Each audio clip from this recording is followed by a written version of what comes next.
Hey Evan, come and record the Drift ad. Today's episode is brought to you in part by Drift Outfitters in downtown Toronto, Ontario. Drift Outfitters is your source for all things fly fishing. From waders and boots to thread and feathers, Drift has it all. Check it on their website for the latest updates and policies regarding shopping during the pandemic. Curbside pickup for your online and phone orders is a great way to get the gear you need. And they're shipping for free across Canada on orders over $100. Visit driftoutfitters.com to learn more. driftoutfitters.com.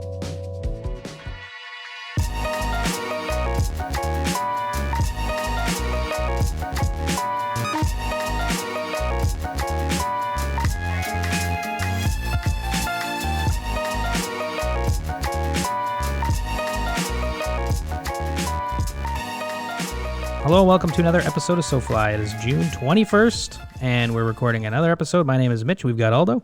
Hey, everyone. And we've got Yelma. Hey, everyone. And of course, we're very excited today to be chatting with another guest. Scottie is the owner of Wildfly Productions. He's originally from Minnesota, but has lived in North Carolina for the last 10 years. He was introduced to fly fishing when he first got to North Carolina, spending time in the mountains with his uncle and cousins. Early in high school, he started to bring a camera along on his trips out. Scottie created an Instagram and YouTube page to begin sharing videos with his close friends and family, and from there, Wildfly was born. So Scottie went to Appalachian State University in Boone, North Carolina, and continued to perfect his creative process in the Wildfly channels with one simple goal in mind: share real fly fishing experiences. For Scottie, fly fishing has had an invaluable impact on his life. It's taken him to some incredible places and given him some memorable experiences, and he wants to continue sharing these experiences with others and does so full time. Now he travels all over the United States creating fly fishing films and content, and has recently even started a podcast under the Wildfly banner. Today he's on SoFly. Scottie, welcome to the show. Thanks for having me, guys. I really appreciate it. This will be fun. Yeah. Excited to chat. How's you're calling in right now from North Carolina?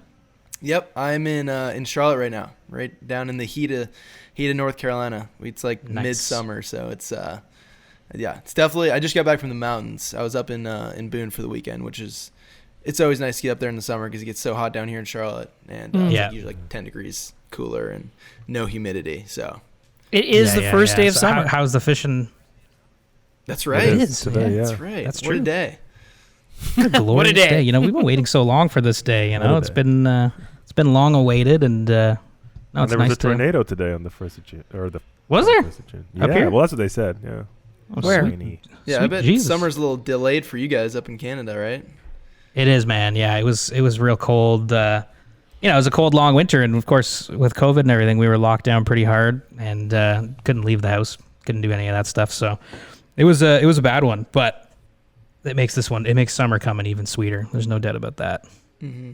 And bass is open now too. We've got bass fishing season up here, and it actually just opened up the other day up where I am, which is amazing. Oh, so do y'all have like seasons for it to be opened and then closed? We do, yeah. So bass is always a tough one, because it's like it's not a very it comes late in the summer. You kind of got to wait a while. At least where we live up north, it's a little earlier. But it opened the other day, so that's always a glorious time. Now we can fish bass, which is kind of the best. Oh yeah. How's the fishing been where you're at? It's been good, man. Summer's like like right now, like it's kind of prime time from like April to like early July for here in like North Carolina. Then it gets kind of hot, but the fishing's been really good, really consistent. Fish are looking up. Like I went recently and just a little small stream up in the mountains, and like pretty much after probably 30 minutes I took off my dropper and I was like, all right, I'm just gonna fish a dry because they're just it was so consistent. And then actually I just went up to, I don't know if y'all are familiar with like the Tennessee tailwaters, like the Watauga and the South Holston. But I just went up there for Father's Day with my family, and we've had like the cicada hatch going on. Right. It's like the 17-year Brood X. So I finally got my fix and got a few cicada bites, and dude, I feel like I was fishing in Montana, like with a salmon fly. It was That's sick. crazy. Yeah. So you're seeing cicadas everywhere? Like it's really a big thing? Yeah, I think we kind of caught on the tail end. Like it's definitely dying down right now. But we still got, like, we were able to sight fish a bunch of them, and you'll see them plop in the water, and like the fish just go crazy for them. So you'll see a big explosion, and you're like, oh, okay, anchor up. We're gonna target this guy. And then when you're rowing down too, dude, you can just like hear them. Like it's so loud. Yeah, Man, crazy. So that's been pretty cool. And then of course, I think we were talking before this, but like we recently went down the Ozarks and like down to Alabama, and I've really like caught the smallie bite this year, and so I've done a bunch of that like down in Alabama with some of my buddies, and like Alabama, Tennessee, and that's been so much fun. That's again like prime time right now, so that's been like my focus, and now I'm back here doing some more of the trout fishing stuff right now. Nice, right on. Oh, very cool. Well, yeah, geez, that sounds like a pretty good 2021 so far. Lots of good fishing opportunities kicking off. Well, maybe before we get into some of those and kind of the trips you got planned for this year, why don't we just go all the way back? We touched on it a little bit in the intro, but how did you get into fly fishing? Maybe we just start from the beginning of your fly fishing, how you got into the whole thing. Yeah. Well, I actually, so I, like you mentioned, I grew up in Minnesota. And so Minnesota is like huge for fishing, and there's just a bazillion lakes everywhere. Like where I lived, there was like 5 lakes within like 5 to 10 minutes of where I lived. Yeah. And so I grew up doing spin fishing for bass, pike, walleye, and that was my thing. And I remember like from an early age, like my mom would take me to the docks like with some buddies, and like, we'd fish out there. She'd sit there and read a book and just like hang out. And because we were talking about this weekend with Father's Day and the whole family around, but I don't really remember when I first kind of started, but it was such a big, I was so drawn to it. And then my mom was always telling me, you got to try fly fishing, because she had grown up fly fishing, her and her family. And she kept telling me, oh, you got to try fly fishing, And I just kind of, whatever, fly fishing, that's silly. And then when I moved to North Carolina, we moved closer to family. My cousins, who are all my age, and my uncle, my mom's brother, they introduced me to fly fishing then. And I remember going and I didn't even catch a fish like the first 5 times I went, but the first time I went, my uncle caught like 2 little rainbow trout. And like that was the first, it was so different from what I was used to from the bass game. And it was so much more elegant, so much more peaceful, and like I had no idea what I was doing, but just seeing him, like how graceful it was, just bringing in the fish and like keeping it in the water and releasing it, and like just seeing that whole experience kind of like struck a chord in me. And so then, I think that was in like 8th grade when I first went. So then pretty much all throughout high school was just any weekend I could get. It's about a 2-hour drive to the mountains where I live. So any weekend I could get, I would, with my cousins or some buddies, we would go up and fly fish. And I remember there's like a specific time, my dad happened to come and didn't really do too much fishing, and happened to be kind of on the bank with his phone, just kind of shooting some video, just with his little smartphone back then. And I remember I just like, I don't know, it was like the coolest thing. There's a bunch of videos, a bunch of photos, and he got like a video of us like bringing in a big old rainbow, big stalker, and we were so stoked about it. Made a little video on like Windows Movie Maker to Eric Church song in the background or something. Yeah.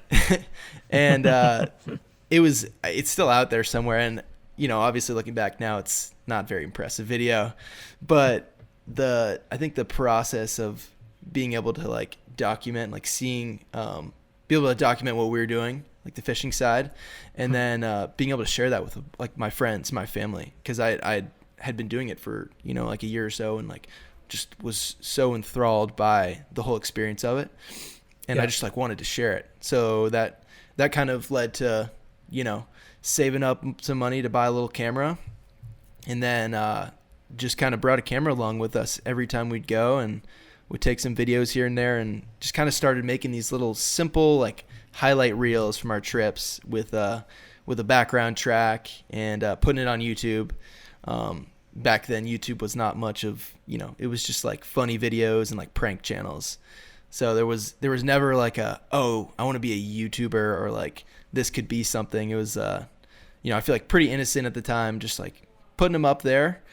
And I think after just a few years, like just being so, I don't know, just the whole process of putting together a video was so engaging for me. I loved doing it. Mm-hmm. And, eventually saved up to get a little bit nicer camera, like a GoPro, and just continued to kind of, make these videos and just put them out. And I didn't even really know who was watching at the time, but as I went through high school, the videos got a little bit better, and then ended up going to App State as you mentioned, which is up in the mountains of North Carolina. And that's when, I remember going to school and really thinking that I had the whole fly fishing game down. I was like, I've got this figured out pretty good. Mm-hmm. And getting to meet some people up there, like especially some friends who ended up being, who are guides now and really successful guides, and just learning so much through college.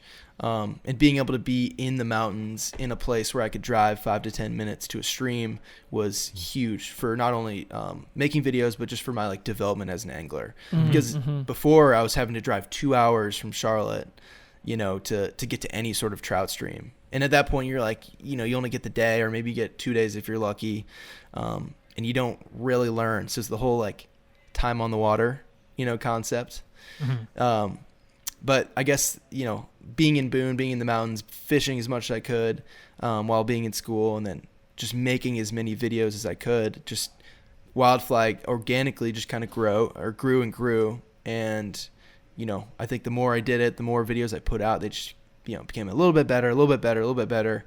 And, I don't know, there's like a certain point in college when I was like, this is like what I want to do. Like something with video, something with, film, putting together stories and sharing stories.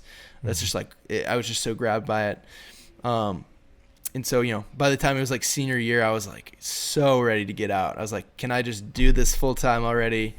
Like and then COVID happened last year, graduated college and COVID happened. And it was kind of like the perfect storm.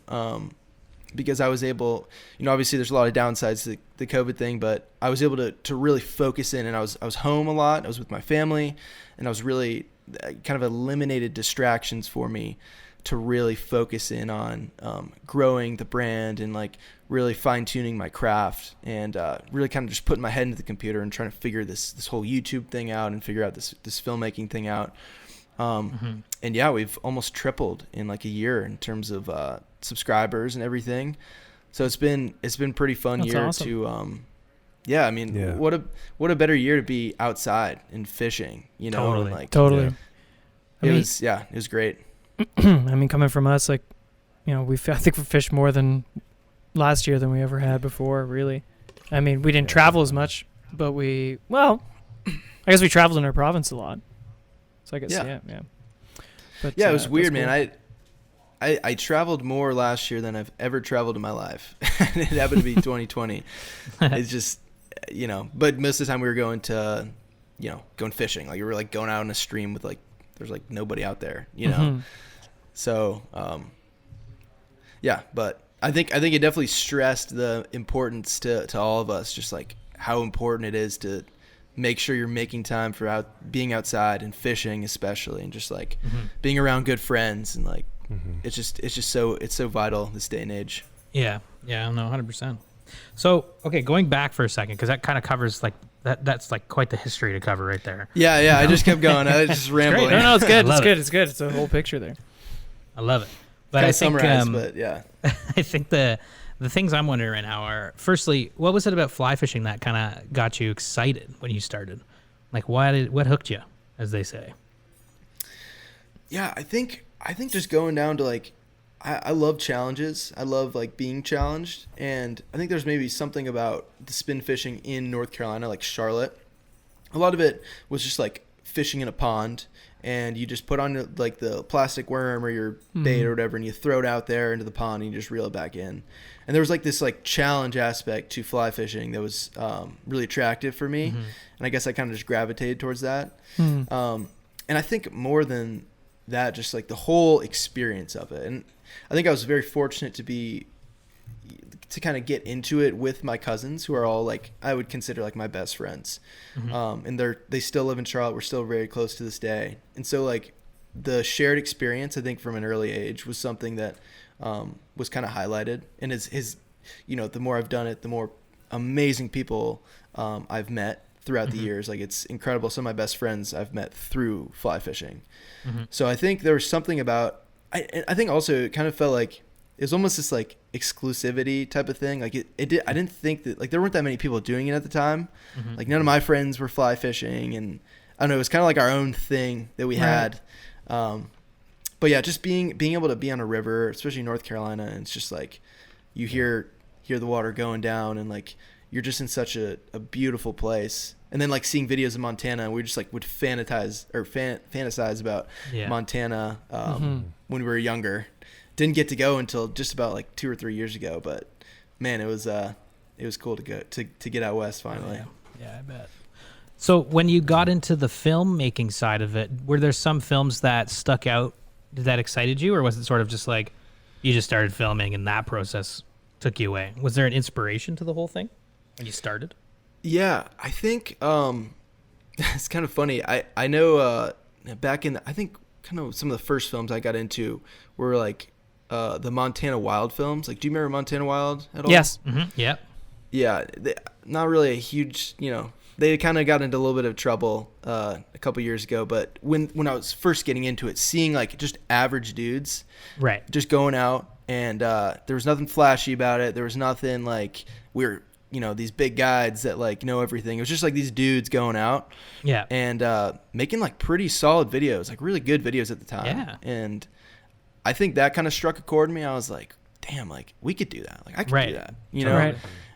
It's like my cousins and I, like we're like the same kind of deal. Like we're just, we're out here just going fishing, and why not share that? So I think I watched their videos, and then on YouTube side of things, another one that really was a huge influence was Casey Neistat. Mm-hmm. I don't know if you guys are familiar, but he's from like New York City, nothing to do with fly fishing. But he used to daily vlog. Like when I was in high school, he would do vlogs every single day. Wow. And he kind of like, I'd say he's kind of like, I don't know. He's like a huge part of the YouTube becoming, so big. And I think a lot of creators drawing influence from him, because again, he was just this guy who's living in New York, filming videos every single day of his day-to-day deal. And he made the most mundane things interesting.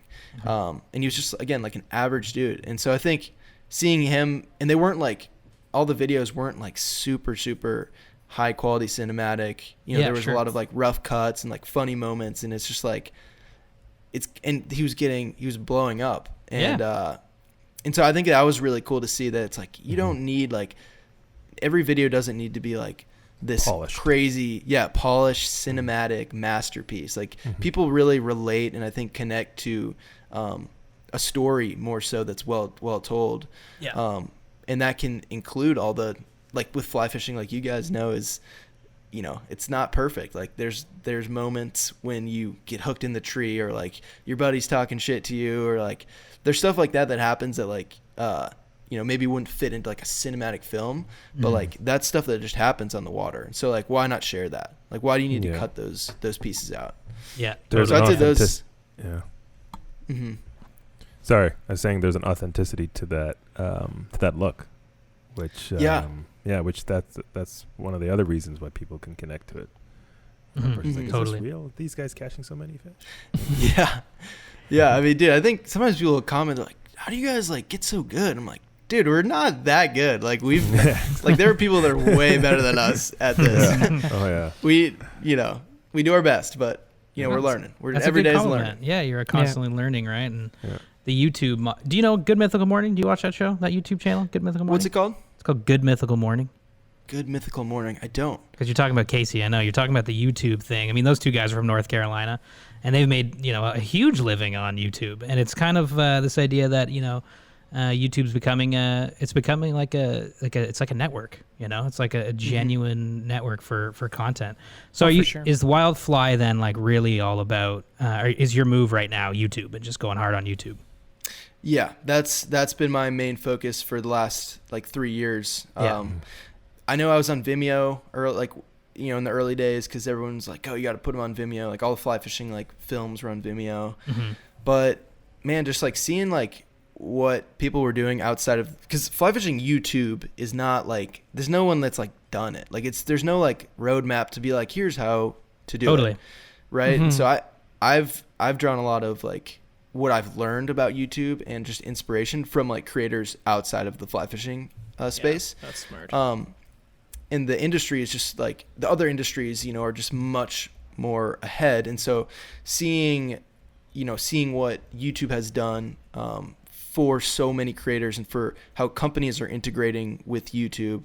I think seeing that and being like, okay, I think fly fishing is like the next frontier. Like it's the next one that's going to just like blow up. Like we've already seen like the Guggen Squad and like what people have done in the fishing space, like just the conventional side. And I think people are now getting a little fly curious. You know, you see these guys Fly like curious. John B. Yeah.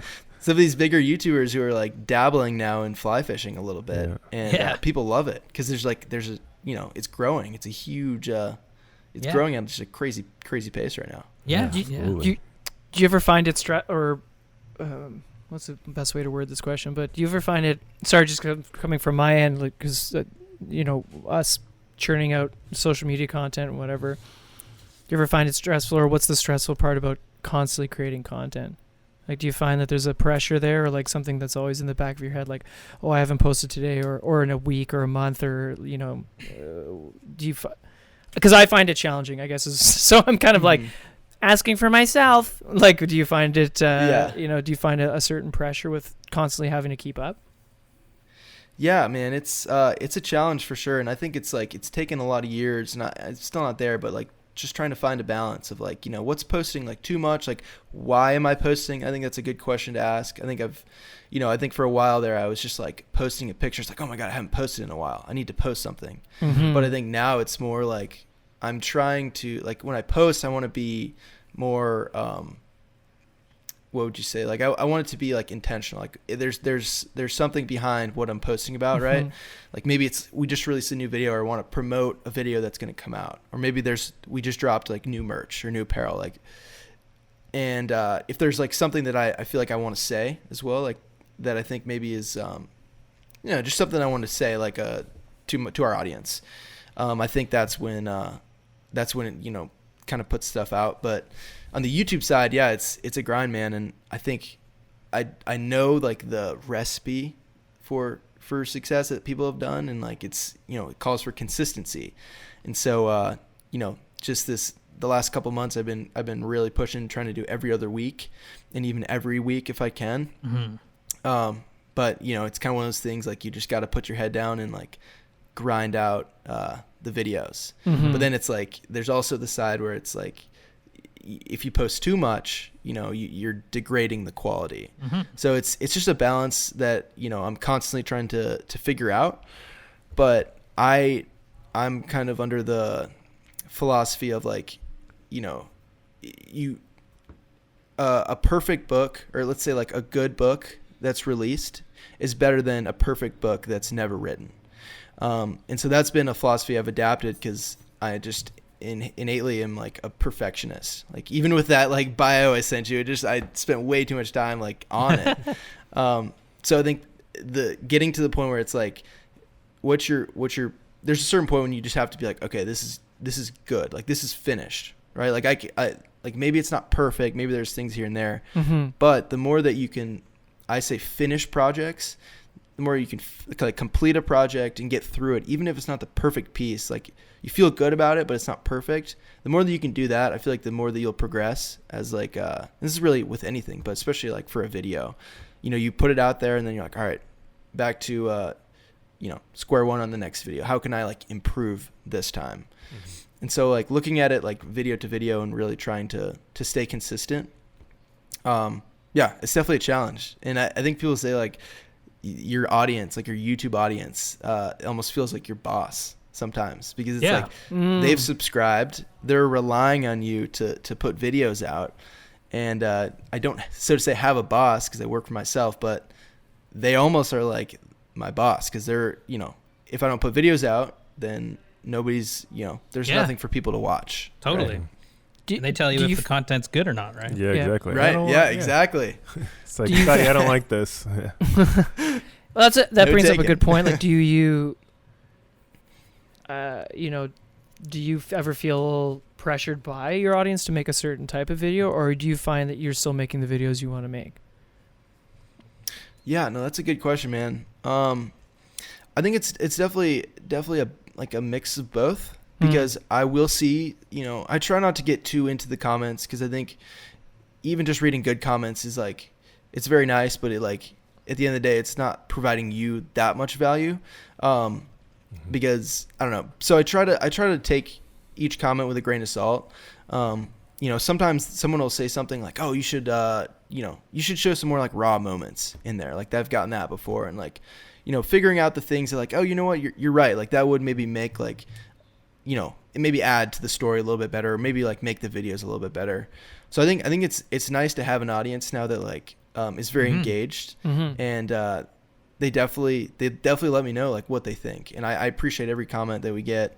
But yeah, there is a certain point though when it's like you got to just make like what you want to make. Yes. And I think it's healthy to step away from the comments, because it's very easy to like get sucked in and like look into like what people are saying about your videos and this and that. But if you can step back and kind of like just focus in on the project at hand, then you can kind of tell the story you're trying to tell. And I think it comes across maybe more authentically that way. Guess that word is so overused nowadays. Yeah, but totally. Yeah. Totally, man. It's pretty cool, eh? Like how accessible content creation has become. It's like you can be a small business owner now, and that means you run like an entertainment channel. It's crazy. It's awesome, right? I love it. Yeah, one of my favorite parts about YouTube, man, it's like taking power away from the elites and like from corporations. It's really giving the creator a lot of opportunity, right? And so you're seeing so many people nowadays leaving news networks, leaving big shows, and like pursuing their own path on YouTube. Yeah. Because it's like, we don't need like a TV station to, totally. YouTube allows you to connect with so many people. Yeah. It's like, I mean, I don't know. I haven't watched TV in like years. Like actual, like turn it on the television. I just watch YouTube or the occasional Netflix show. Or something like that. But I haven't watched. First time watching TV was at my dad's house for Father's Day, because he's the only one that I know that has television. Rogers cable is what we call it up here. And even then, we just watched the soccer games. That's it. We didn't turn on like what's on these days. Family Matters, is that what's on these days? I don't even know, man. Yeah. I don't know. I can't believe some of these. That was my attempt at humor, Scottie. Sorry, go ahead. I was just gonna say, I can't believe some of these like shows are still on, man. Like I don't know what the viewership is, but that's also a very biased perspective. I'm like a Gen Z or whatever, like younger generation. No. I think you're right, man. I think you're right. I think YouTube's cool. I mean, that's why I brought up that YouTube channel earlier, and I know you were talking about a different one too outside of fly fishing. It's like, it's just like a network. It's so cool that, to your point, it's given the power to the people to just, you can make something. It's like, here, go make something. And if you work hard enough at it and you figure stuff out, you could be hugely successful at it. Right. So I think it's super smart that you're doing that with fly fishing. And I think it's really cool.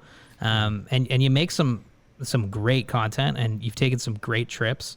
Maybe that's just a little bit of a segue into, like what has been one of your favorite projects that you've worked on with Wildfly so far? Yeah, gosh, man, tough to pinpoint a certain one, but I think probably looking back, like we actually did a Canada trip. I don't know if you guys saw it, called Northern Natives. So it was a 3-part series that we did, and this was the first time that I met 2 guys that I work with now and who are in the videos frequently, some of my best buddies, Adam and Steve. And so they like my buddy Bryant connected me with them, and they were looking to do some video work. And they got in touch with me, and they're like, hey, like we'll like buy your plane ticket and you can come out and like we'll do this video. Like there's not really a plan. They just wanted to go bull trout fish up in BC. Yeah. And I was like, that sounds epic. I've never been out of the country. Like, this will be great.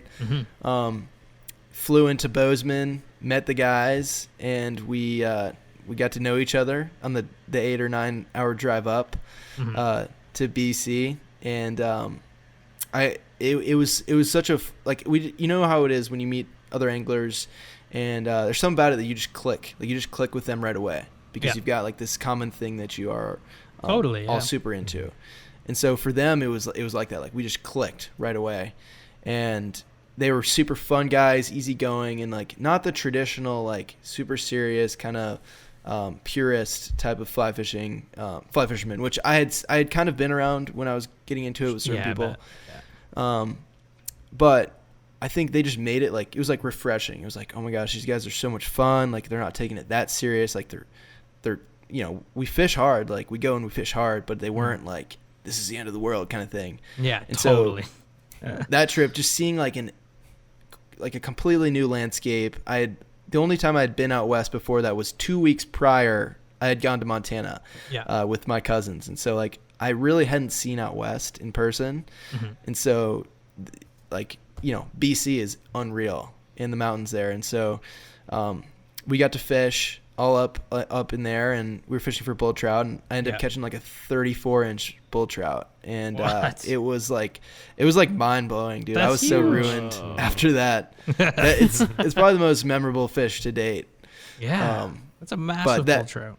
Oh my gosh, dude. Like that whole day, we just, for whatever reason that day, it was just on. You know, like every run we'd come into, every tail out on the swing, boom, they were there. And so awesome. It was just such an epic trip, and like it was such a cool, like it was reassuring too, because it was like a DIY trip. You know, like we didn't go with a guide, and like, you know, we were kind of like trying to figure it out as we went along. And by like day 3 or 4, we finally had that like banger day. Like kind of all the pieces aligned, and it was just I don't know. It was one of those. It was like the perfect story, and so it made for a good story when I was putting the video together, or the videos together. So that's definitely one that comes to mind. And then we've recently done our series, the short Bus Diaries. We bought an old rinky-dink bus that we've been converting into like a fishing mobile. So that's awesome. Been a ton of fun too. Yeah, how cool is that? You know, like what? So how'd you guys think of that? Buy a bus and let's go fish out of it. Yeah, it's funny. We have a group message, and we were, you know, we'll just shoot the shit in there and talk about fishing and stuff. And Brian, I think, brought it up one time. He's like, yo, we should like buy an old school bus and just like a little short bus and call it the Short Bus Diaries. And we were just like, oh, that's funny. And then we're like, wait, that's kind of a cool idea. Like we should do that. We should get a bus. Yeah. And we ended up doing it. Like a month later, Adam was just like, guys, I found the bus. Like we're doing this. And we're like, oh shit, this is happening. And this is like last May, like when COVID was happening. And yeah, that's cool. Yeah, so we bought the bus, and thing kind of drove decent. Yeah. Got us from point A to point B. So, I mean, your process, so would it be mostly like you'd come up with the idea and the storyline before you'd shoot, or do you find like that pivots a little bit when you get into the editing phase? Yeah, it definitely pivots. You know, you can only plan so much for a fishing trip. Right, and that's the tricky part about like what we do with making fishing films. You know, you're relying on this fish to eat like a fly, right? And it's not like you can't like set that up. So usually like there's a concept that we'll come up with. Like the concept with the bus is like we want this like old bus that we want to like build out to make it into like a usable like fishing mobile that we can take on trips. Yeah. And so that was like the initial concept. And so I think from there, you know, there's different concepts. Like we did a giveaway in that video, and we had a couple other things that were like things that we wanted to tie into the series as it went along to like engage the audience. But besides that, it's like there's really not a whole lot of planning of like the story that goes into it. But once I get into the editing room, that's when, you know, the story kind of comes together. You can, you know, once I cut all my clips and I can like kind of rewatch it and be like, okay, how do I want to arrange this into the story form that it'll end up being? Right. And that's, you know, sometimes the hardest part, but like definitely the most rewarding. And you just got to sit there sometimes and really just like sit on videos and like watch it back, take notes, like just really kind of let the story come together. Yeah, but absolutely. When it does, man, you get in that flow state, man. You're editing. Yeah. It's like you can't beat it. Yeah, it's fun. Yeah, it's pretty fun. Yeah, it becomes pretty fun. Damn, I enjoy editing. I know Mitchie does. Yeah. Yeah. Oh, it's a blast. Yeah, you until your computer crashes, it's blast. Yeah. Yeah. No doubt about that. No doubt about that. Knock on wood. So Yeah, the short seriously. Bus Diaries has taken you some pretty amazing places. What are some of the places you've gone with that little bus? So we did an Idaho Yep. salmon fly trip last year. That was like it was kind of like our test, like our say pilot episode. Yeah. It was just like one film. We kind of wanted to, test the proof of concept Yeah. and make sure the bus could work. Yeah. And then we ended up going to like a 2-week Montana road trip later last summer. So that was so much fun, man. Pretty awesome. We were out in the woods. One place we went to was like 50 miles out, and we like out from like a road. And so we were out there with no service and just like beautiful landscape. Crazy. Yeah, it's been pretty sweet, man. We're going to Colorado this summer. Oh, which nice. I'm pretty pumped about. Yeah. Yeah, there's a lot of spots we want to hit there, and Yeah. Hell yeah. we're really excited for that. Oh, that's so Yeah. fun. Did you get any pointers from the Tight Loops guys? I saw that they were on your podcast recently. Yeah, we've talked a little bit about like some Montana stuff. I don't know how much they've done in Colorado, but More about that van. Yeah, more they- about the van life kind of thing. I think I was getting. that. oh yeah, yeah. They're road warriors. Dude, they're killing it, man. Yeah. Yeah, they've spent like a year and a half living out of that thing. I full know. time, so It's they pretty crazy. crazy, man. Yeah. So yeah, That's it was cool to just talk with them too, like fellow creators, Mhm. fellow Yeah. anglers. Again, one of those things like they're just the sweetest people. Like we clicked right away. Just Mhm. like you see things the same, and like you kind of can speak the same language in a way with filmmaking and fly fishing. Yeah. But yeah, they I don't know how their thing's still running, man. They do a lot of work to it. And, Oh, I bet. What is it? Bullwinkle? They call it. Yeah, Their van? Bullwinkle. So awesome. Yeah, dude, it's so sick. Like I got to see the inside and everything, and like Nice. it's so small, but like it feels so homey. Like it feels so cozy, you know. Like I'd be Right. okay like out west in the summer, like living out of that thing. Right. Hell yeah. Oh yeah, Be man. fun. But yeah, they gave us some pointers how not to have your vehicle blow up. We always talked How to about it. make it up SoFly. hills. we were in Northern Ontario once, and we saw a limo for sale, and we were like, "Do we buy a Yeah. limo and turn it into the slow fly mobile somehow?" Dude, You would never have to should. break down your rod, ever. Ever. You just have. Dude, you it's could a have podcasting studio. exactly. Yeah, you could man, have yeah, a, man, bank, exactly. a hard drive bank in the middle, along with a bar, Yeah. of course, Yeah. and rod tubes on the side that would you never have to break down your spay rod. No, Dude, take that it'd be thing spay so fishing to sick. BC. Can you imagine driving a limo to BC and then just go swing like for stealing? Get some big old tires and a little lift on that. Yeah, thing. exactly. Off-road Yeah, tires. exactly. You got it. Totally. You got it. Everyone, Yeah, we then roll you're up. good to Everyone's go. like, "What? Who are these assholes?" Mitch, you got a cat. I know Ricky's walking all over my computer. Come on, Ricky, get out of here. Oh, I love Yeah, it. a limo, man. I think that'd be. I think that's the move. Dude, Maybe I hope to that's, see it. Yeah, Yeah, the SoFly limo. 2022, baby. We'll collab with Short Bus and we'll Short we'll do bus, some limo, weird, and Bullwinkle hit the road. some weird Yes. vehicular fly Unstoppable. Yeah. In a weird Love it. Mad Max kind of fly fishing film. fishing. Totally. Okay, cool. I'm into So it. you recently did something in the Ozarks, and I just wanted to. I know I wanted to talk about that a little bit because the Ozarks is such an interesting region. So what was the Ozark trip? Maybe just kind of fill everybody in at home about that one. Yeah, so we actually recently started working with Sims, and so they're going to be like one of our big sponsors for the upcoming Short Bus Diaries trip. Yeah. And one of the Nice. guys reached out to us, and he was like, "Hey, we've got this this photo shoot that we need like a couple guys for, like 3 guys. Like, do you know anybody?" And I was like, "Yeah, and I can bring Adam and Brian. Like, 'cause Steve had to work, unfortunately, but Yeah. so we got the boys together. We flew down to Alabama, and then because we were gonna fly into the Ozarks, but the closest airport's like 2 hours away from where we were, Yeah. and so we opted to. And also, it was gonna be a trouble trying to find like a rental car and trying to find a rental boat because we wanted to float while we were there. Right. And so Adam and Steve or Adam, Steve, and Brian are all from Huntsville, Alabama. So we just flew in there, and they've got a boat there. And so we just it's like a 7-hour road trip. We're like, that's not bad. Like, Yeah. so we just flew there, drove up to Missouri, Yeah. and we got to spend a couple days there with being models, I guess, Yeah. in the Sims shoot. That's cool. And, dude, it was honestly like we were all kind of like like the Ozarks, like whatever. Totally. Like we'll just go for this photo shoot and like, oh, there's some smallmouth. We'll check it out. Yeah. But I was like really impressed, man. Like when we got into it and like into the hills and the mountains, I was like, this is epic. Yeah. Like it was beautiful, and we didn't even see like barely any of it. Like we just saw the like southern Missouri part of it, the North Fork of the White, I believe, or that might be. I don't know. It was called the North Fork. Okay. And it was probably one of the prettiest fisheries that I've fished. Like you've got that aqua blue, like teal water. Oh, cool. Those beautiful, like, you know, when there's a drop, like it's like that really dark tint of blue. Yeah. And these beautiful bluffs and everything.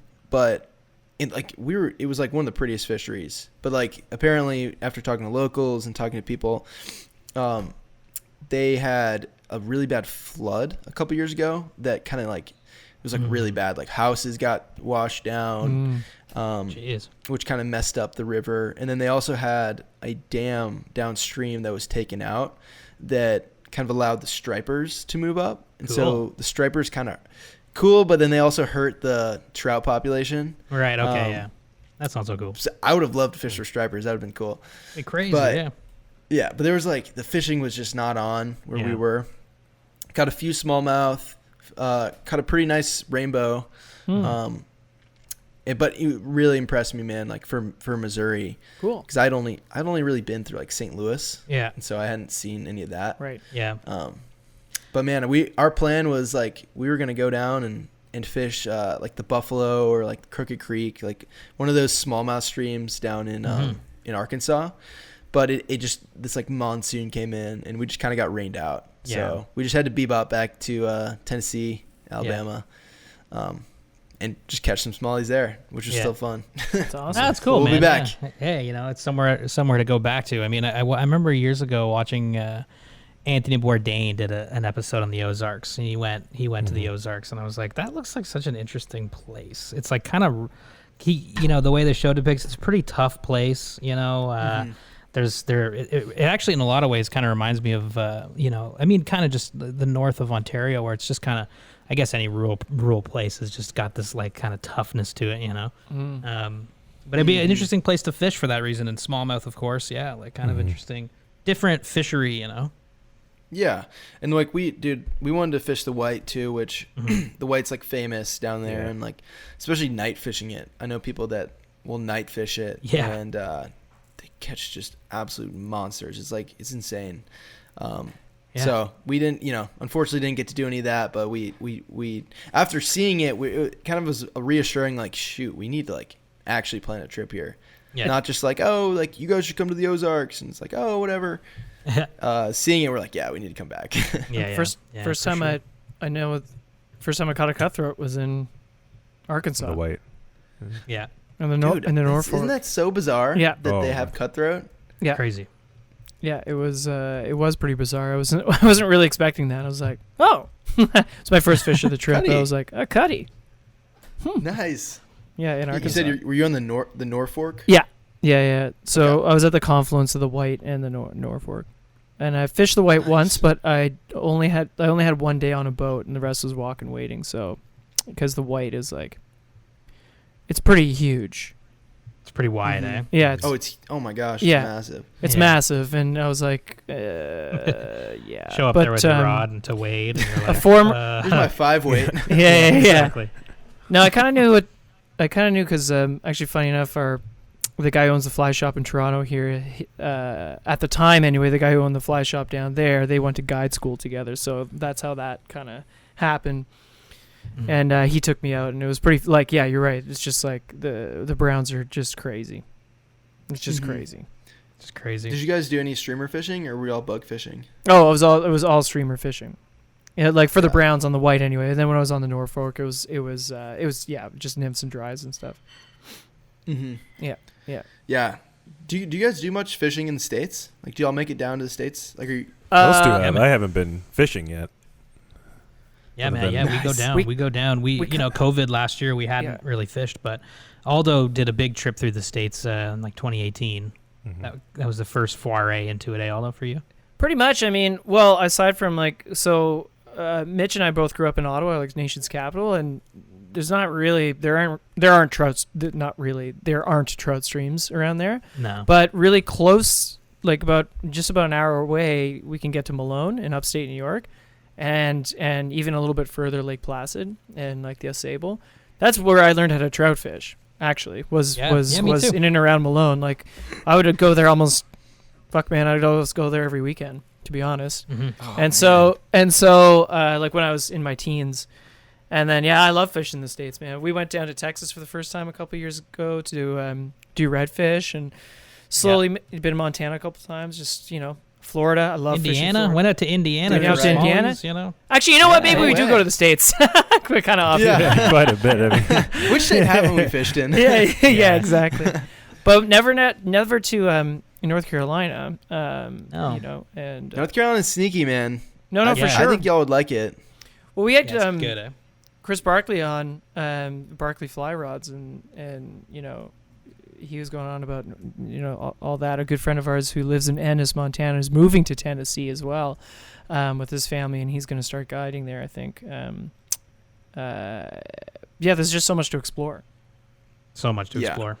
Yeah. Oh my gosh, man. Every day I'm like, shoot, like I thought I had this place figured out. I thought I knew and I don't know a quarter of the state. It's crazy, man. There's just so many beautiful places. It's beautiful in Canada, of course, but there is a variety of geography that the U.S. has that Canada doesn't. In the U.S., you can go to the tropics basically in Florida, and then you work at the middle of the desert and catch trout. Like when I was in Arizona, like that blew my mind. I was at Lee's. Oh yeah, like going through the desert. Yeah, I was at Lee. Yeah, exactly. I was at Lee's Ferry, catching rainbows in emerald green water, like surrounded by Mars, like a landscape that looked like Mars. Dude, that's it's pretty sick. great. It's pretty crazy. Oh my gosh, I need to do that. Yeah.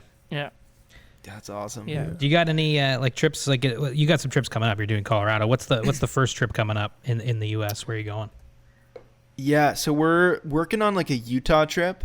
Nice. It's gonna be we're working with like Polaris and hopefully cool. be putting we're hopefully gonna get some Polarises and like kind of get out on. We're still kind of planning where we're gonna go, but explore kind of some of the cutthroat streams in like the Utah mountains outside of Salt Lake. So I'm pretty excited, man, because Adam lives there and he just like hasn't done that much fishing in Utah. He just always goes up to like Montana, Idaho, goes over to Wyoming. And he's so stubborn about not fishing in Utah because he loves his boat. He loves being in the boat. Yeah. And so convinced him to do some wading, which I think will be really cool. And especially kind of, being able to carry all our gear out on the ATVs. Yeah. But we've got that planned, and then the Colorado trip, which would be pretty cool. Nice. Yeah, that's dope, man. Yeah, I'm pumped, man. That's dope. Utah, so like in side-by-sides kind of thing, eh? Just like ripping around, chasing trout. That's awesome. So much fucking fun. Yeah. Yeah, I'm excited. Totally. Because, the hike would be pretty brutal having to hike in at however many miles we're going to go. And plus, we'll be able to carry all our gear. Totally. So that should be pretty fun, man. Yeah. Oh, hell yeah. But Colorado's, we're pumped, man, for Colorado. Like, there's just so much diversity to the state of, like, different places you can fish.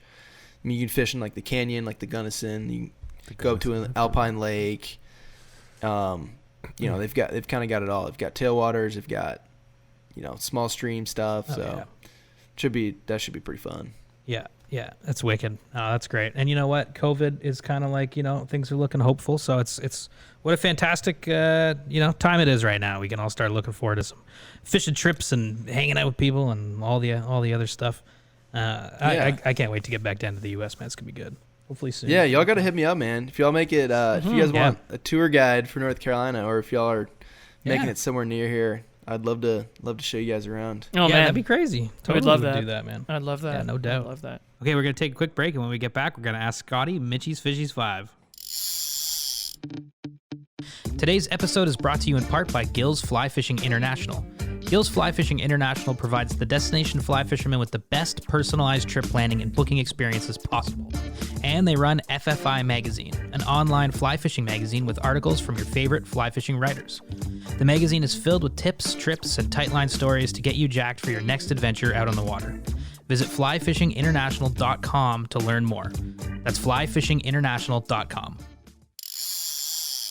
Okay, so first, before we part ways, we got one more segment in the show, Scottie, that we do every single episode with every single guest. It's called Mitchie's Fishies 5. It's just 5 more questions that are kind of about fishing, and my name's Mitch, so that's why it's called Mitchie's Fishies 5, eh? How about that? I love it, dude. Super creative.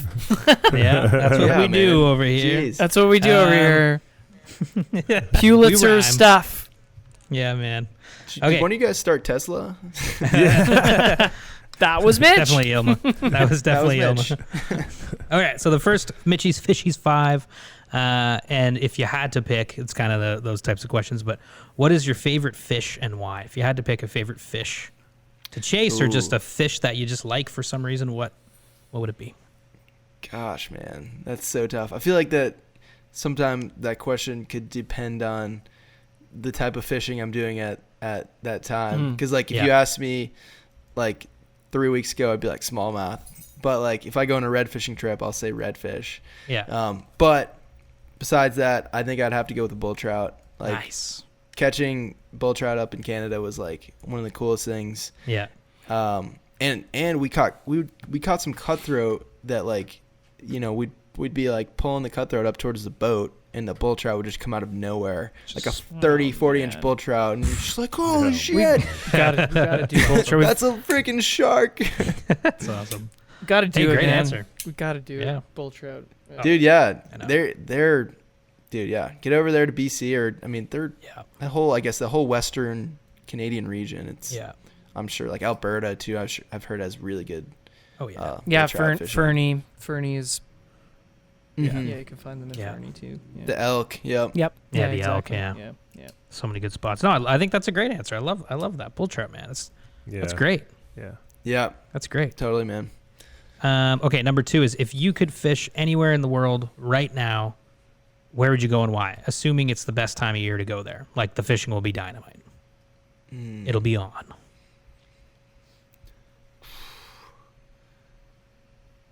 Anywhere in the world, too, not just the U.S. Yeah, no, I know, man. That's what's so hard. It's a tough one. I mean, I feel like the basic answer would be like going to the Seychelles. To fish for GT, just because like I think you know it's I feel like that's one of the bucket list fish for most anglers. And being like that far removed from people but in the ocean would be a pretty crazy feeling. I don't know, the ocean's a little terrifying, but I think like the sight fishing aspect of it, plus you mix like the power of like a GT together in that just absurdly remote location, like that would be that'd be it. That'd be probably it. So that, or like just a money day on like the Mo in Craig when they're just like, or like the Henry's Fork, like the ranch section. If you could just get like a perfect day of fish rising and you're just sight fishing to like 20 plus inch rainbows and browns, like that to me is like the most like, at least freshwater. I feel like it's just the most like pure way. I hate to use that word, but like that's just like what I would gravitate towards the most for freshwater trout. It's just fishing. plain old fun. Like who doesn't want a whole day of giant trout eating dry flies? Yeah, like that. Yeah. I think if every day could be like that, then I'd take that. I mean, we had one of my most memorable times from this spring was, we were on a really, really small stream with really big fish, and Mitch would, tied into 2 on the dry, and that was just awesome. Yeah, it was just so much fun. Cause like the visual part of it, man. Oh yeah, like, totally. It was one of those streams you don't get, you don't wade into them or else you spook everything in the river kind of thing. And it was just like, you can cast clear across it, but just watching them on the bank and man. And also the Seychelles, Seychelles. Yeah, I gave you a saltwater and a freshwater. I think that's a good way to go because you can't pick just one or the other. No. They're so different. They're so different. Like they really are. Totally. Like they both, present their own challenges, and I think that too is another thing. It's like each of them are very challenging. Like fooling a fish into eating a size 20 dry fly, and then fighting him on 5x, 6x, probably not 6x, but 5x tippet potentially. Like that's freaking hard, man. But to do it, it's like shit. That's it. No doubt. I love it. Okay, number 3 of Mitchie's Fishies 5 is what is one of your favorite or best fishing memories? It's one of your best fishing memories. And there are probably many. That's good. Mm-hmm. Yeah. Yeah, no, definitely. Gosh. Dude, it might even be like my first trout potentially. Ooh, that was a really nice. cool memory. Like Yeah. I told you guys, I got into fly fishing with my cousins and uncle, and my uncle, he just hadn't done it in a while, so he's kind of old school with like the gear and everything. So we just kind of were out there just figuring it out. But I ended up going on a guided trip in the Smoky Mountains. Oh, cool. With this guy John, who I'm still in touch with today, and it was the first introduction to like stealthy like small stream fishing with dries. Yeah. And I think like that whole day, not only just I ended up catching one fish. That's all I caught. In the very, very last hole, I caught one fish.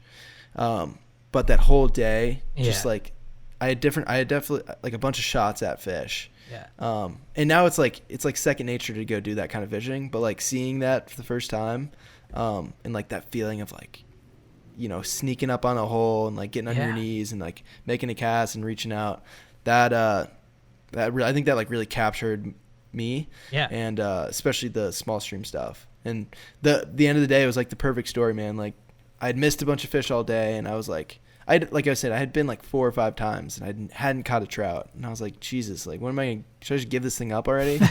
And the last hole of the day, he's like, man, like, I taught you a bunch today. Like, you got it. Like, do it on your own. Mm-hmm. Like, get up there. And I snuck up on the hole, like, all by myself, and, like, caught it on a little ant. And it was just, like, such a rewarding great. moment. Yeah, that's cool. Yeah. That's great. In the Smoky Mountains, too. I love that. The Smoky Mountains. Oh, man. Smoky. Gotta love it. Yeah. Smoky. Yeah. Yeah. We actually wrote about the Smoky Mountains in a Factor Fishy recently. I wrote that into the one I wrote for you. Yeah, Smoky Mountains. right. Nice. Yeah, there you go. Have you okay. fished in the Smokies? No, we haven't fished in them, but we've read about them. They sound really cool. Technical, right? Small kind of stream type of stuff. Yeah. Yeah. Mm-hmm. Such a cool place to fish. Dude, it's a cool place. I don't get to go there as much as I'd like to, but definitely if you want to do some like cool backpacking into some small streams, they offers that. Oh, that'd be fun. Yeah, that's cool. That's cool. Yeah. Okay, so number 4 of Mitchie's Fishies 5, second last Fishies 5, is why do you fly fish? What do you get out of fly fishing? What keeps you going back? Good question. Gosh, I feel like that's one of those that I should just be able to rattle off. No, it's I think there's maybe a bunch of reasons, but what what comes to mind? I feel like I don't know. I feel like everyone go like, at least me personally, I feel like I've gone through like different phases of like why I do it.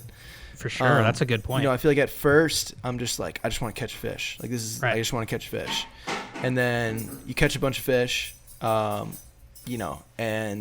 I think then you start building up some confidence, and there's like different things you look for, and then it's like, oh, I really like enjoy, like maybe I want to catch like wild fish, like I want to catch a wild trout, or I want to catch a fish in a dry, and then like, I think then I won't like really just want to spend time with people, and that's still to this day probably one of the biggest ones. It's just like I love spending time with like good people on the river. Like there's, especially in today's world, like I haven't found anything that you can like put you in a place where you're like so removed from Instagram and social media and technology, and I think it kind of keeps like a human element in you alive that is like quickly dying because of the ease of everything that we have in our lives. And so I think that's probably the biggest thing, is like it really provides that piece of like almost like sanity for myself. Like when it's very easy when I'm like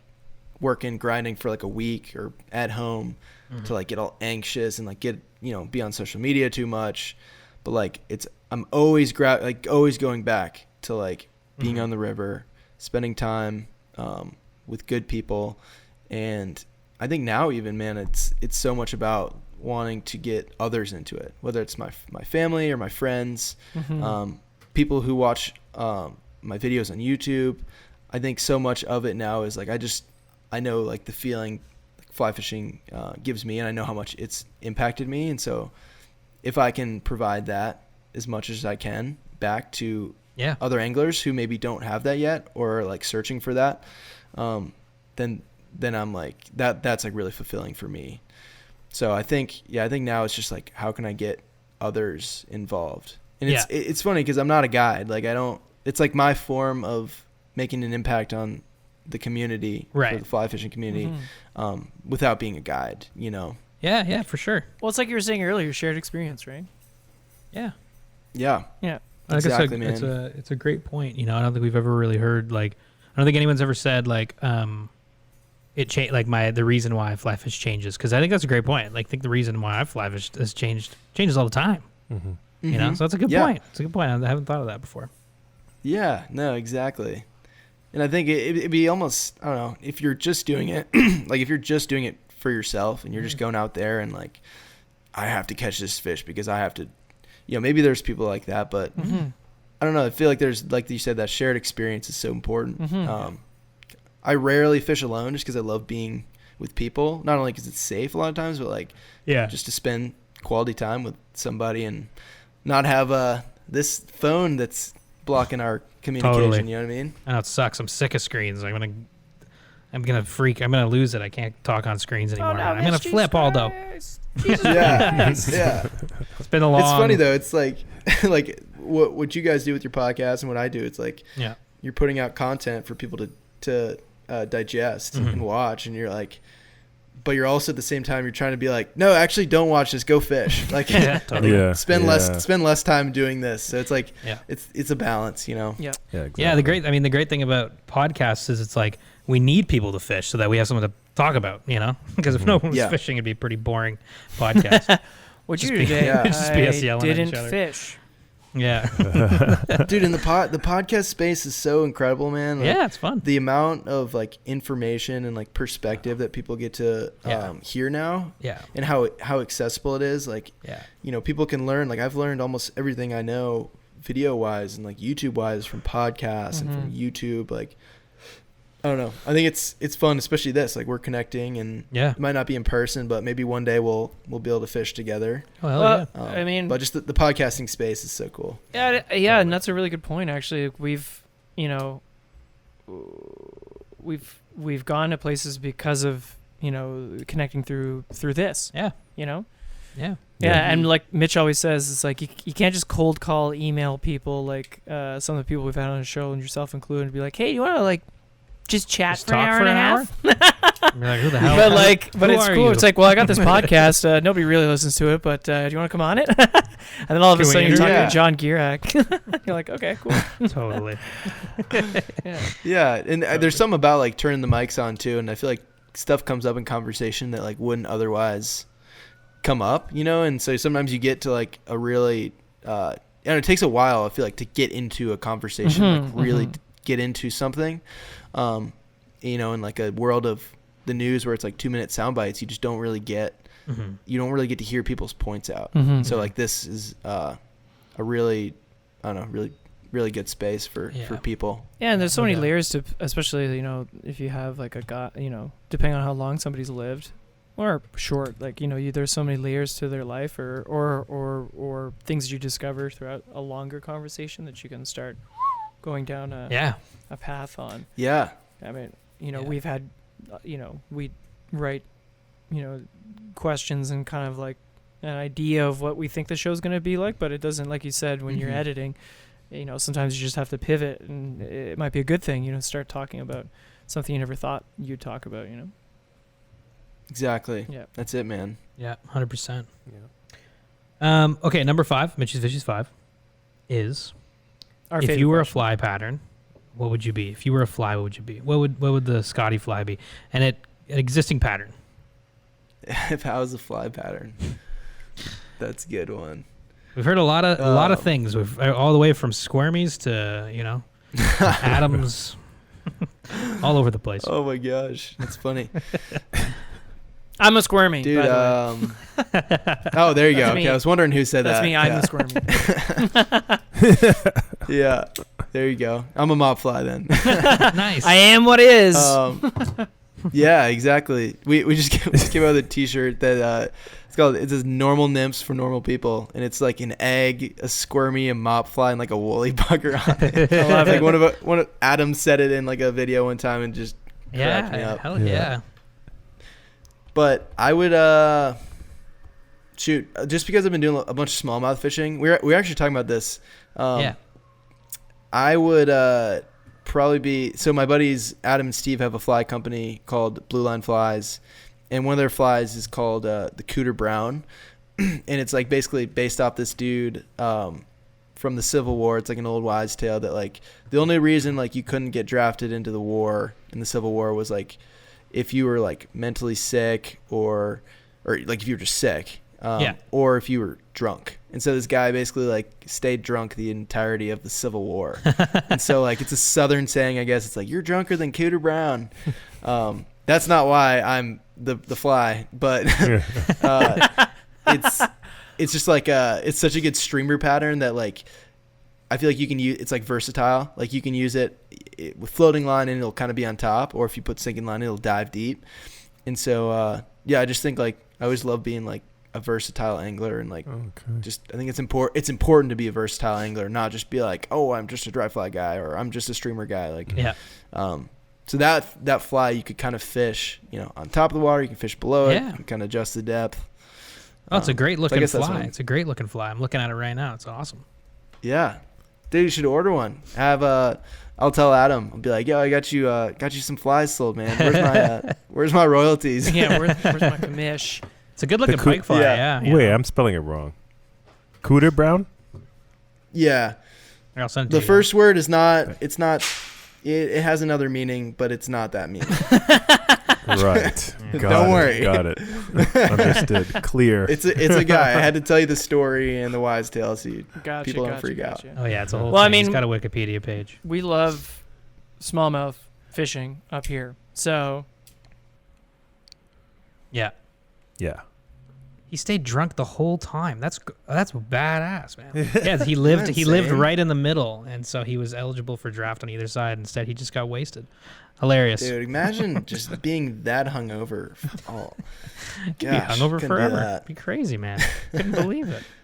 Did we lose Aldo? It looks like we did. Aldo, Aldo's up in Temagami right now, running. Shout out to the Outfitter Bar. It's a new bar up in Temagami. He's opening up, but so his internet's kind of crappy. But you know what? Oh, okay. That's an awesome pattern. We will buy some. We'll get you some commish. No probs.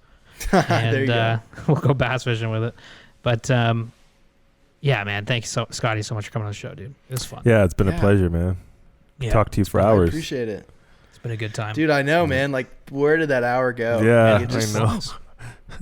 It's crazy. Yeah. Well, maybe we'll have to get you guys on our podcast here soon. That'd be super fun. Yeah. That'd be fun, man. That'd be fire great. the mics up, man. Yeah. We can arrange that. For sure. Yeah. No, if we're it's down. too many, Always if it's too many setup. people, I don't know. Let me know. I mean, Always down. Oh no, Yeah, okay, man. good. We got to bring everybody. Great. Is it just y'all three that do it? Like, have you guys had any other people that have done it, or has it been y'all? No, it's us, and we used to have someone named Gab who's from Quebec, and he's moved back there, and he's doing stuff there. And then we've got a photographer, a friend of ours, Idaho, that comes on from time to time. But yeah, it's the three of us hosting the show now. So yeah, no, we're down to come on anytime, no doubt.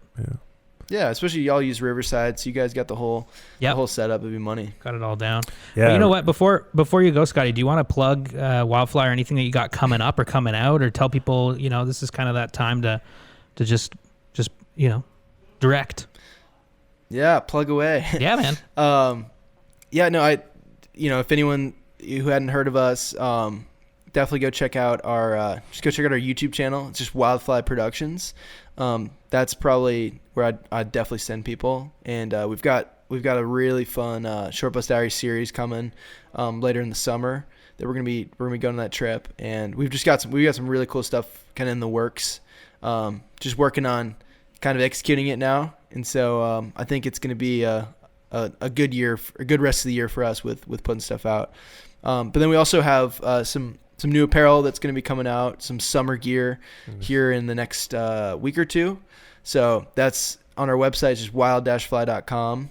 And you can find everything there. And we're gonna have a new website designed here soon too. So very cool. A little sneak peek, I guess. Right on. I love it. Okay, and we'll put all links to that stuff in the show notes too, so people find it. But obviously, check out Wildfly. You guys are doing awesome stuff, and your content's great.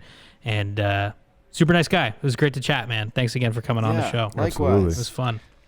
Thank you guys for reaching out, man. I really appreciate it. It's been fun. 100%. Love meeting people in fly fishing. So this is always great. Beauty. All right, buddy. Well, take care. Have a good night, man. All right, guys. Take it easy. Oh, Scottie, what a nice guy. I love that guy. He's so cool. North Carolina. We've never talked to someone from North Carolina. Well, we have. That's not true. Chris. I know. Chris is awesome. I love Chris. I actually just bought a hat off of Chris, and I'm expecting it in the post. Yes, I did. In the post? But Scottie, it's in the post. It's in the post. It's on the way. Scottie, thanks for coming on the show. Wildfly. Yeah, Wildfly makes awesome stuff, and I didn't realize it. I thought they were much newer. I don't know why I thought they were much newer, but he's been around since 2013. Well, I think it's one of those things, right, where it's like, people find us and they're like, whoa, I'd never heard of you guys. And it's like, well, obviously, you never heard of us, but it's like, it's always like, well, yeah, we've been doing this for a few years. We're not necessarily new, but you get better at it and you build a base of content and you know what I mean? Like, it's one of those things. You just got to keep chipping away at it. But, check out Wildfly. Got a chip, Check out the show notes too for links to Wildfly, but just Google Wildfly, short Bus Diaries, any of that stuff, and there's tons of great fly fishing content to sink your teeth into. Oh yeah, it's really nice night right now here. I'm up at Buckshot. Nice. What about where you're at, Aldo? You're in Tamogs. I'm in Tamogami. I will say that this past week has been just spectac in terms of weather. Spectac, I know. Yeah, like even when because we're here on the northeast arm of Lake Tamogami, and the wind always blows towards us. You know what, fellas? What? Today is this like one of the longest days of the year, right? Yesterday was the equinox, the longest day of the year. Thanks for cutting me off. That was cool. Well, I was just gonna say there's a thunderstorm warning, but it's gone now, so maybe I might go drink a bunch of booze on the dock now. Oh, do it, man! Look at all those hair. I might. It's like the wind's blowing in his house. Do it. Well, no, this last week has been great, but today's rainy, cold. But I went fishing today, so that was kind of fun. Oh, you know what, Aldo? That's crazy. But you know what's really crazy? That's the longest day of the year. It's the longest day of the year. Yesterday. Today is the second. That's not like what'd you catch? What? How about that? That's what I caught. Yoma, what, Yoma?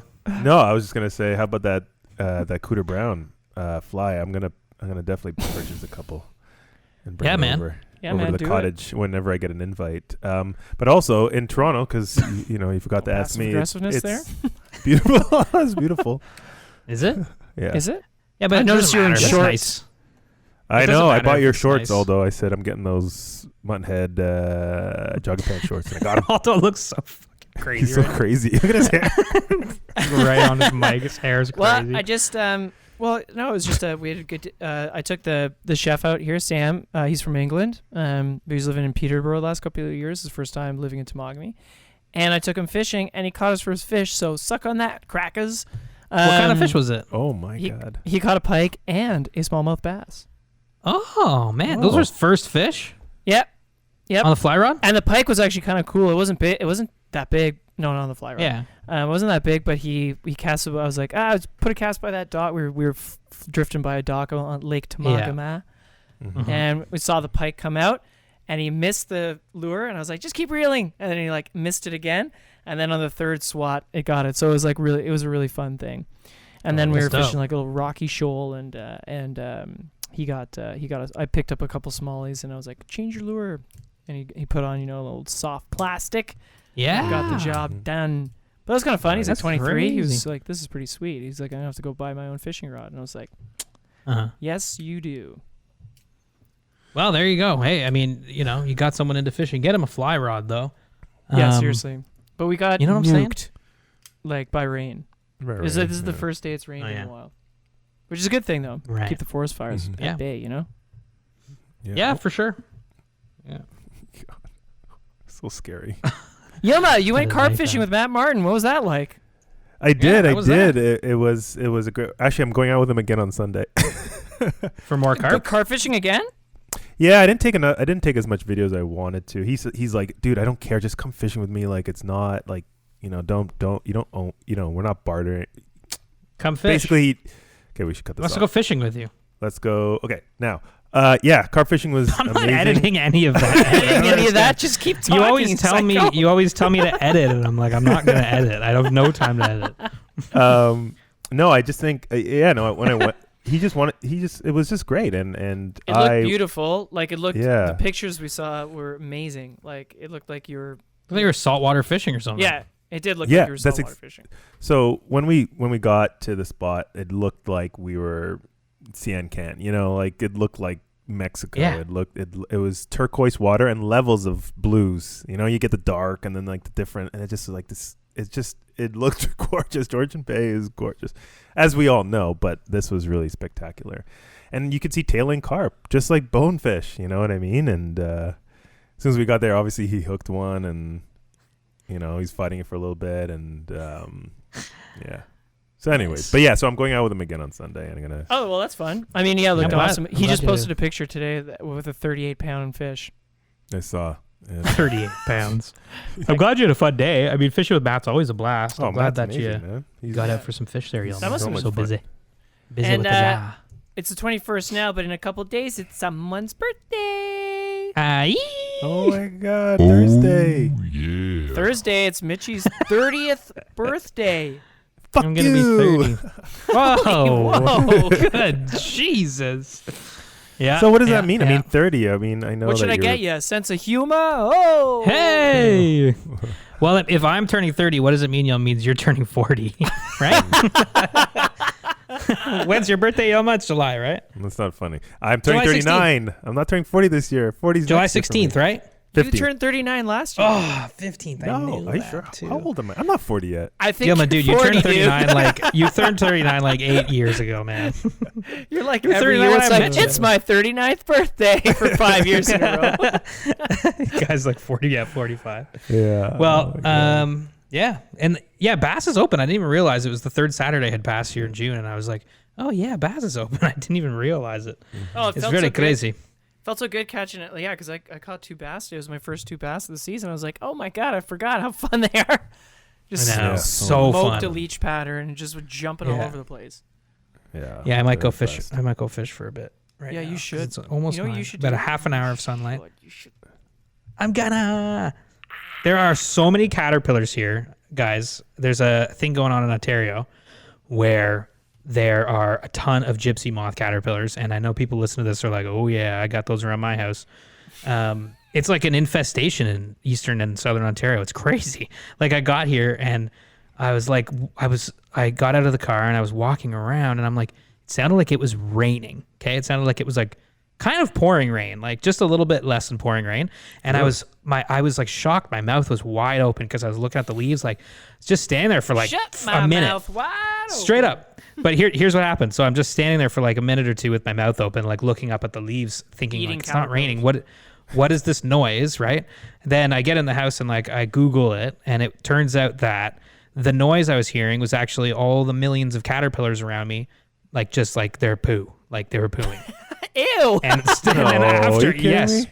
It's Oh my raining. God. It's It's true. caterpillar dung. Yep. Across Ontario, if you're out in the woods and you think it's raining and it's not, that's caterpillar poo.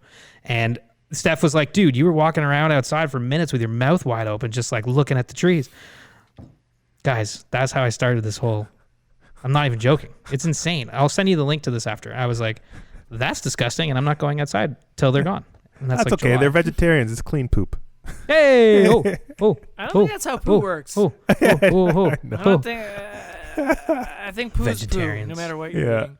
Yeah. It's all and it's gross. caterpillar poo. Like what? Oh Yeah. God. Anyway, it's a thing that's happening, and I'm sure lots of people listening here are like, Does that yep, mean? yep, Does yep. that mean? Does that mean you're about to get Mhm. like the most beautiful Yeah. butterfly season ever? No, gypsy moths. Oh. Oh. Like millions of gypsy moths. Yeah, no, it's just millions of gypsy moths. So anyway, well, good podcast, everybody, and well, it's good to see you guys. That's good to see you guys too. Yeah. Yeah. When are we gonna get the invite to come? I mean, I'm seeing Aldo on Friday. So, You're This coming up Friday. here like in like a couple weeks, man. am I? Yeah, man. You were invited a long time ago. We're going fishing with Jeff Jackson. Oh Jeff. yeah, that's right. But Hey, that's Jeff. That's in 3 weeks. Yeah, and then Yeah, I'm actually excited to see Aldo on Canada Day. That's gonna be fun. Yeah, it's gonna be great. Yeah, You're gonna go up to the outfitter and you're Big gonna have news some paper planes. coming that weekend. Oh yeah. Big news. What do you mean? We can't say it here. Can't say we're recording, Mitch. Do I know the news? Oh yeah. Yes. There's big news coming that weekend? You can say that you already know about it. Oh yeah, like the can opener thing that I bought. That we take on our tripping. Oh right. I like beer, yeah. We're gonna drink beers that weekend? Is that what? Okay, well we'll figure it out. I don't know what's going on right now, but I'm just kidding. I picked up on it. Imagine I was still like, wait, what are we talking about? Yeah. Oh yeah. Hell yeah. That's awesome. Yeah, more on that to come. And yeah, everybody, you know what? Yeah, Scottie, you're right. We're gonna put stuff on YouTube. We'll put our video podcast on YouTube. What the hell? Why not? From time to time. Sometimes we won't because sometimes we record. Well, we'll try to. Anyways, I don't know. We'll figure it out. But anyway, I hope thanks for listening. And that's it for me, Mitch. Aldo. Yeah, thanks everybody. Thanks, Scottie. That was awesome. I know you're probably a busy dude, so appreciate it. The content's great. Mm-hmm. And the new podcast is pretty sick too. So yeah, thank you. Bye. Yeah. Yelma. Yeah. Thanks, Scottie. Thanks everyone, and I'll see you guys next time. All right. Take care and another smooth exit there from Yelma. You can find all of our content at sofly.ca. Reach out via email by sending your questions or comments to info@sofly.ca. Find us on Instagram @the SoFly Crew. Thanks for listening.